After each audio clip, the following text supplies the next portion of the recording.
Alright, this is a quick one. Let's talk about the third Indiana Jones novel by Rob MacGregor, published in 1991, Indiana Jones and the Seven Veils. The story of this one, I don't know, to me it feels more like what I expect from an Indiana Jones story. Not that the previous two books didn't feel like Indiana Jones stories, but this one ticks off all the boxes. Okay, so the main story is pretty simple. There is a British explorer guy called Fawcett, and he has disappeared somewhere in, I don't know, the Brazilian jungle, and basically it's up to Indiana Jones to find him. And there's apparently a lost city, a lost civilization somewhere in the jungle. And yeah, I mean, that sounds like a good story, and it is kind of. I'm 50-50 on this book, gotta be honest. It is entertaining, definitely. I do like Indiana Jones, his character in this. But there are many little things in here that I just don't really like, or just find strange. First off, we have some actual continuity here, because his love interest, Deirdre Campbell, from the last book, returns in this one. And, I mean, that's good. That's good. I didn't expect so much continuity between the books, but that's nice. Problem is, Deirdre, she was interesting enough in the previous book, Dance of the Giants. In this one, not really. Her relationship with Indy, it's just kind of annoying. And she doesn't really have much character in this one.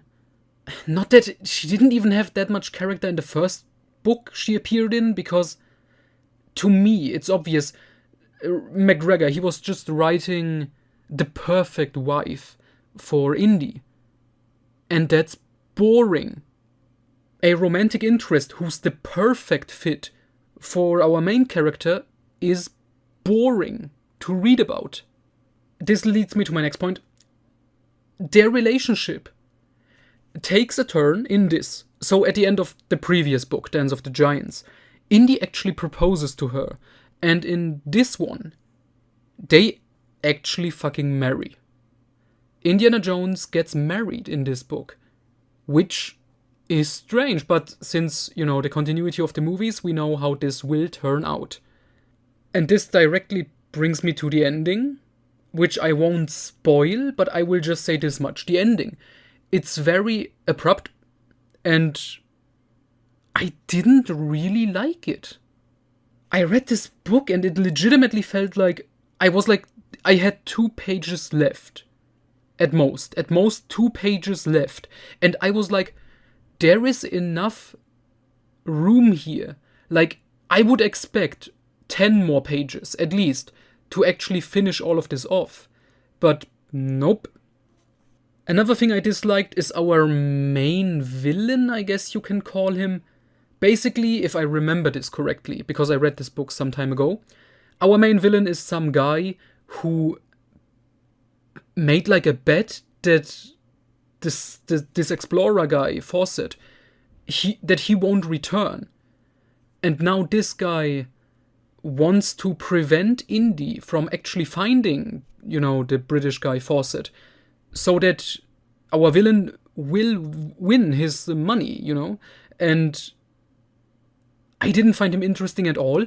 And there isn't even some kind of like face-off between him and our hero or anyone. He randomly dies near the end to a bunch of cannibals. By the way, there are cannibals in this, and it gets more brutal than I expected, which was nice.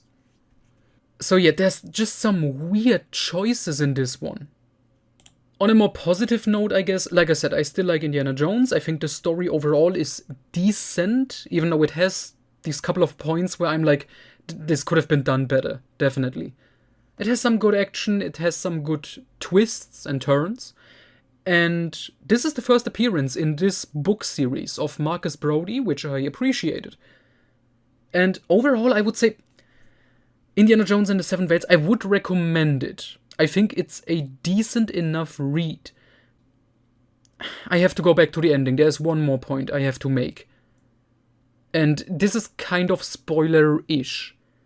So the first book, the mystical element, whatever, was revealed in the first book, Peril at Delphi, that it was connected to Merlin the magician.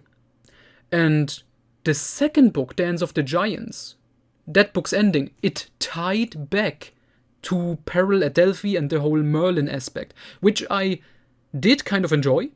Just, that these books connect in that way. That the ending of the first book leads into the ending of the second one. There is connection there. That's good. But then it's also in this book. This book is also connected to Merlin for some reason.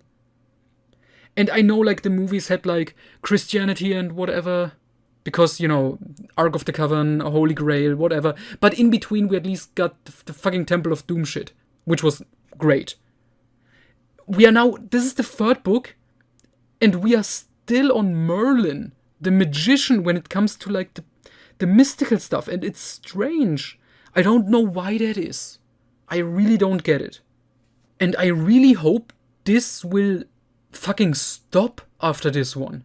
Like, the next book, I know, the next one is about Noah's Ark, which, if Rob MacGregor also ties that one into Merlin, I may go and say, I have no idea how he would even do that, but I'm not ruling it out at this point. That's a possibility, definitely. But yeah, overall, if you like the first two books by Rob MacGregor, I think you would also enjoy this one. I don't think it's the best, but I mean, it's not too bad, except for those elements I don't like, but I think it's a decent enough read. I had fun with it. And now I'm hoping it gets better with the next book, The Genesis Deluge.